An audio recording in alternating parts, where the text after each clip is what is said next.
গল্পের নাম ত্রাস। গল্প পাঠে আমি দীপ্তি, কলমে অয়ন। অধ্যায় ১। নতুন বাড়ি।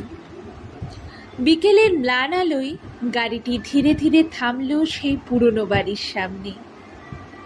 অর্ণব জানালার বাইরে তাকিয়ে রইল।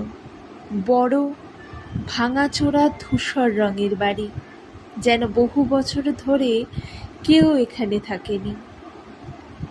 এইটাই আমাদের নতুন বাড়ি?